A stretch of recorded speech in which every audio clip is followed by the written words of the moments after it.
साधारणतः ज्या जमिनीमध्ये गांडुलांची संख्या जास्त आहे त्या जमिनीला सुपीक म्हणतात. आपल्या जमिनीला जो वास येतो, एक प्रकारचा सुगंध येतो, त्या तो सुगंध कशामुळे येतो, तो जमिनीमध्ये असणाऱ्या सूक्ष्म जीवजंतूंच्या प्रमाणामुळे येतो.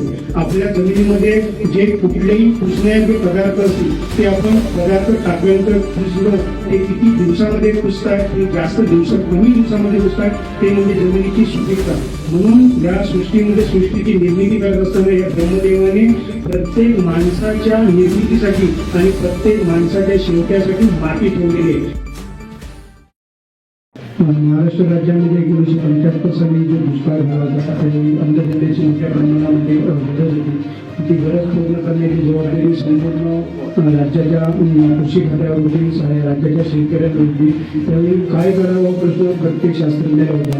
त्यावेळी या राज्याचे सन्माननीय मुख्यमंत्री सन्माननीय मोठ्या प्रमाणावर शास्त्रज्ञांची मीटिंग घेऊन असं ठरवलं की हरित क्रांती करायची आणि सुधारित जी बियाणे आहेत म्हणजे संकरित बियाणे आहेत त्यांचा वापर करायचा, रासायनिक खतांचा वापर करायचा, उत्पादनामध्ये वाढ करायची.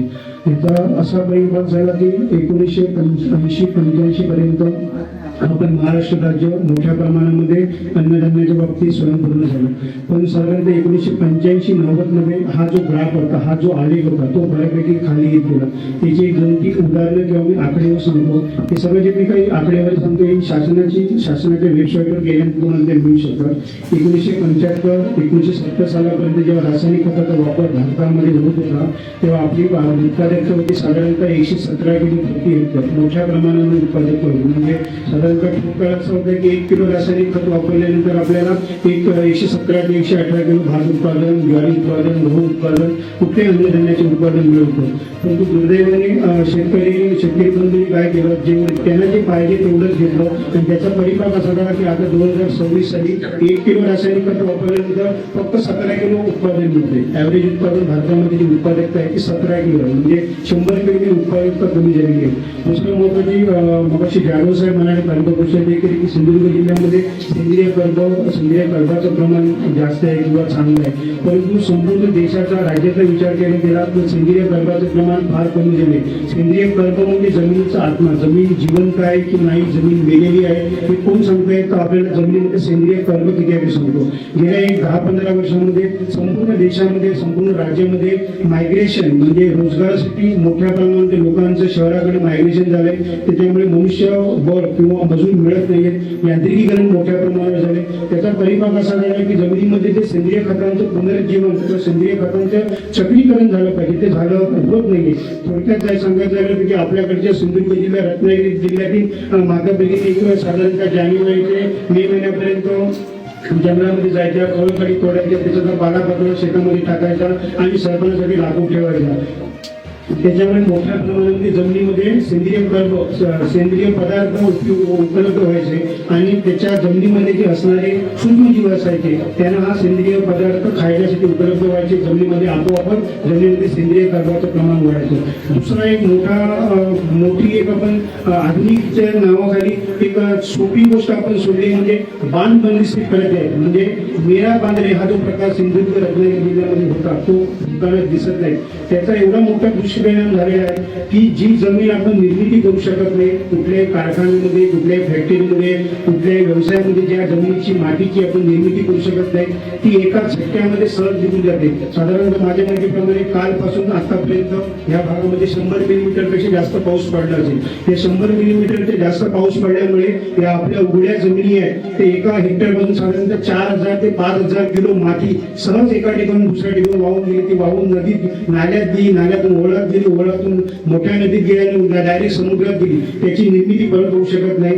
एक फक्त माहिती सांगतो, 1 इंच माती तयार होण्यासाठी साधारणतः नॉर्मल कंडिशन असेल ते 650 वर्ष लागतात. म्हणजे आताचं माणसाचं जे 65 वर्षाचं वयोमान पकडलं ते 1 इंच 2.5 सेंटीमीटर माती तयार होण्यासाठी 650 वर्ष म्हणजे आता ते 10 पिढ्या लागतात. परंतु जमिनीतून उलटी ठेवतात, जमिनीमध्ये सेंद्रिय कर्बाचं प्रमाण कमी असेल, जमिनीमध्ये कुठल्या प्रकारची लागवड नसेल, जमिनीमध्ये मेरा नसेल म्हणजे बांध बंदिस्त नसेल तर एका झटक्यात एका हेक्टरमधून 6000 किलोपेक्षा जास्त म्हणजे ट्रॅक्टरमध्ये सांगायचं झालं तर साधारणतः 6 ट्रॅक्टर माती माती निघून जाते, धुवून जाते.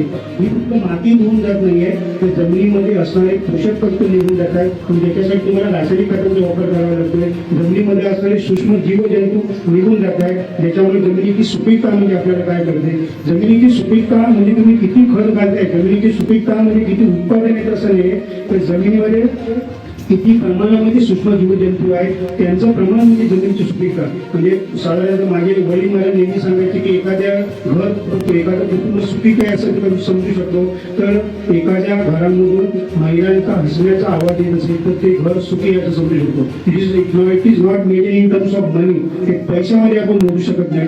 तर मातीची सुपीकता आहे ही किती आपलं एखादं नाळ उत्पादन देत आहे, 100 नाळ देते, 150 नाळ देते, एखादा कोपऱ्यामधून आपण 80 किलो भात उत्पादन देतोय, हे म्हणजे सुपीकता नाहीये. तर जमिनीमध्ये किती प्रमाणामध्ये जीवजंतू आहेत त्यांचं प्रमाण म्हणजे जमिनीच्या सुपीकता निर्देशांक आहे.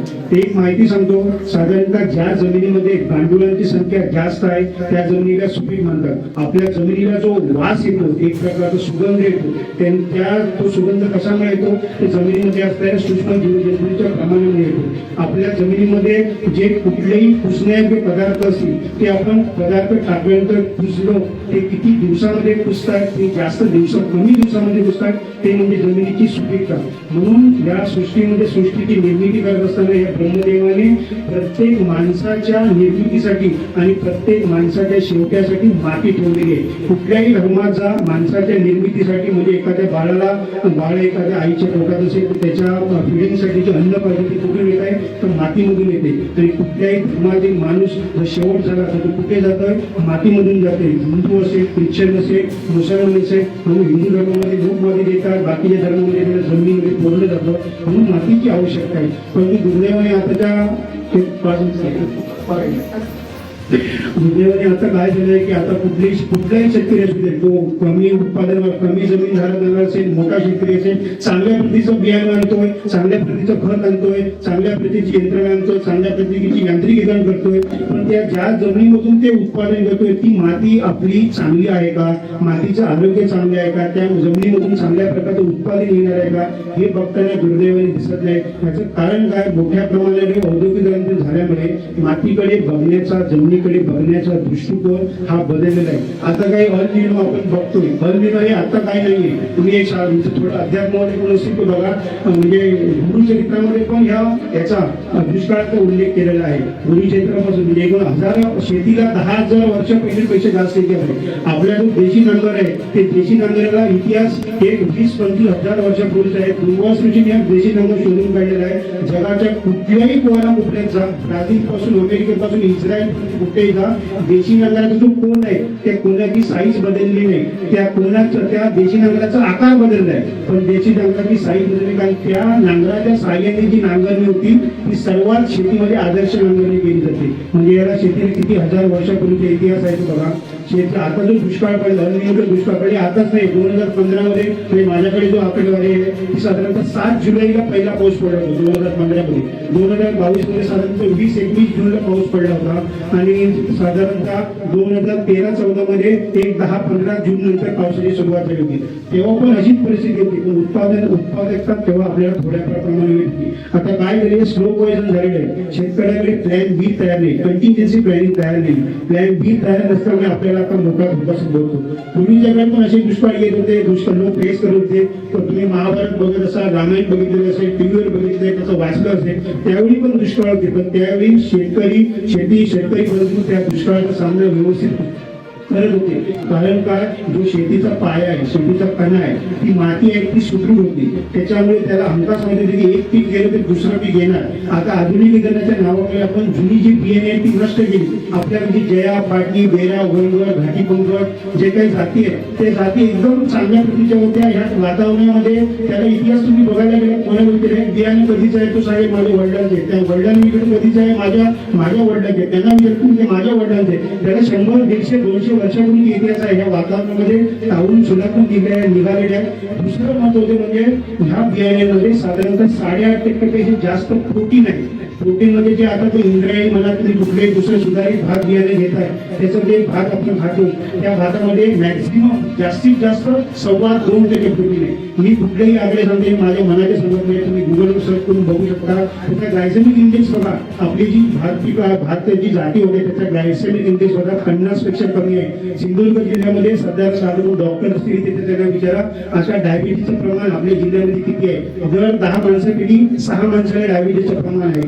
साधारणतः पूर्ण देशाची आकडेवारी सांगतो, दर 10 नवीन जोडप्यापैकी 6 जोडप्याला अंधत्वाचा प्रॉब्लेम आहे. हे कशामुळे होतो? माणसाच्या खाण्यापिण्याच्या सवयीमुळे होते. मोठ्या प्रमाणामध्ये आपण काही संकरित बियाणे खातो. आता बघा मी मुली बघत होतो, साधारणतः 6वी 7वीच्या मुली होत्या, त्यांची मुली 3-3.5 फूट पण उंची नाहीये. कारण का? त्यांचा जन्म जो झालाय तो हे भुक्या जाती खाऊनच झाले आहेत, ते संकलित बियाणे खाऊनच झाले आहेत. म्हणजे संकलित बियाणे करू नका असं त्या मला म्हणलेलं आहे. परंतु तुमच्याकडे जे आहे आधुनिकीकरणाच्या नावाखाली तुमच्याकडे जे जुनं सोनं आहे त्याचं जतन करा, त्याचा वापर करा, जेणेकरून आपल्याला जगायचं आहे, चांगल्या सुदृढ पिढी घडवायची आहे. जर येणाऱ्या पिढीमध्ये अशा प्रकारचं आपण अन्नधान्य देत राहिलो तर आपल्याला ह्या आजारी पिढी तयार होतील, रोगराई युक्त पिढी तयार होतील, रोगमुक्त पिढी तयार होणार नाही.